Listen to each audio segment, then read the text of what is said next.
સુરત શહેર કોંગ્રેસ સમિતિ દ્વારા રત્ન કલાકારોની સાંત્વના પાઠવવામાં આવી છે। રત્ન કલાકાર હિત રક્ષક સમિતિના કાર્યકર્તાઓ માનગઢ ચોક ખાતે એકઠા થયા। રત્ન કલાકારનું હિત સર્વોપરી અને મંદિરના કપરા સમયમાં અમે તમારી સાથે છીએના પોસ્ટર હાથમાં લઈ રત્ન કલાકારોની સહાનુભૂતિ પાઠવી હતી।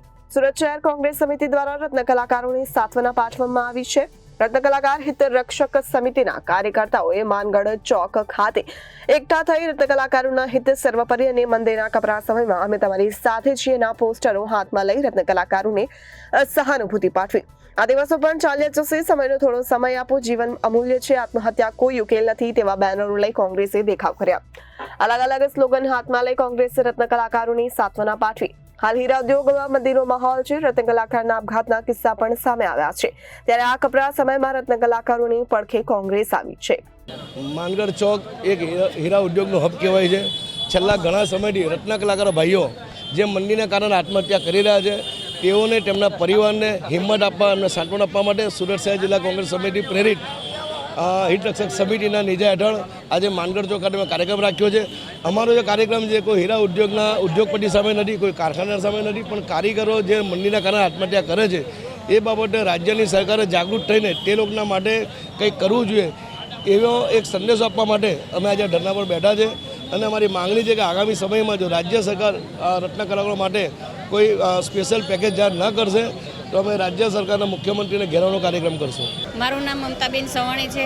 આજે જે રત્ન કલાકારો આત્મહત્યા કરી રહ્યા છે, આત્મહત્યા કરવાનું કારણ છે જે હીરામાં મંદી આવી રહી છે। હીરા આજે ગુજરાત એટલે નંબર 1 હીરાનું હબ કહેવાય છે। આજે એટલી મંદીનો માહોલ છે, સરકારને આજે રજૂઆત સંસ્થાઓ દ્વારા કરવામાં આવી છે। આજે સંસ્થાઓ દ્વારા રજૂઆત ન સાંભળવામાંથી આજે કોંગ્રેસે ઉગ્ર બહેનોને આજે રત્ન કલાકાર ઘરના એની વાઈફો, એની બહેનો, એની પત્ની, છોકરીઓ એ બધેઓને સાથે રાખીને, કેમ કે આજે મંદીના માહોલમાં ઘર ચલાવવું બહેનોને મુશ્કેલ થઈ ગઈ છે। આજે બહેનો પણ અમને સપોર્ટ કરી રહ્યા છે કે આપણા ગુજરાતમાં આજે દિવ્ય ભાસ્કરની વાત છે કે ગુજરાત બીજા નંબરે બેરોજગાર છે, તો આ સરકાર મૂંગી અને બેરી સરકારને કહેવામાં આવે છે કે આ જે 500નો બાટલો બીજા રાજ્યોમાં આપે છે તો આ ગુજરાતની બહેનોને જરૂર નથી કેમ? આજે ગુજરાતની બેનને બધી જરૂર છે। આજે બહેનો રસ્તા ઉપર શું કામ આવી છે? આજે નિષ્ફળ પડેલી સરકારને એક હાકલ કરવા આવી યાર।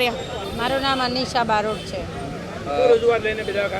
રજૂઆત હીરામાં જે મંદી ચાલી રહી છે, જ્યારે પર કારીગરોનો પગાર વધારવા માટે વાત થાય છે ત્યારે મંદીનું નામ લઈ અને પગાર વધારતા નથી અને કારીગરોનું શોષણ થઈ રહેલું છે, તો એના પર કોઈની ધ્યાન નથી। પોતાનું ઘર ચલાવવા માટે લોકો બોલી નથી શકતા કે પગારને વધારો કરો ને એવી રીતે, એમના માટે કોઈ નિયમો નથી, ટાઈમની એટલી બધું કડક છે કે કારીગરો નાની નાની ઉંમરના છોકરાઓ પણ જે એમાં કામ કરી રહ્યા છે એને ટાઈમ માટે બહુ પંચ્યુઅલ છે, પણ સામે સેલેરી એ રીતે મળતી નથી।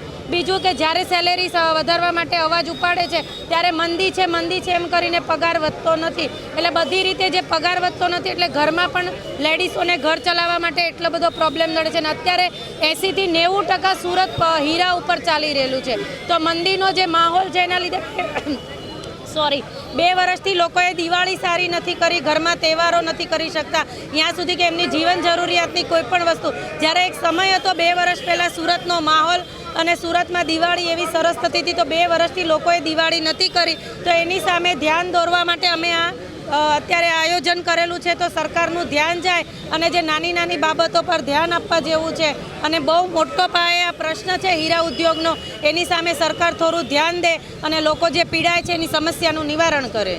Bureau report Janadesh news, Surat.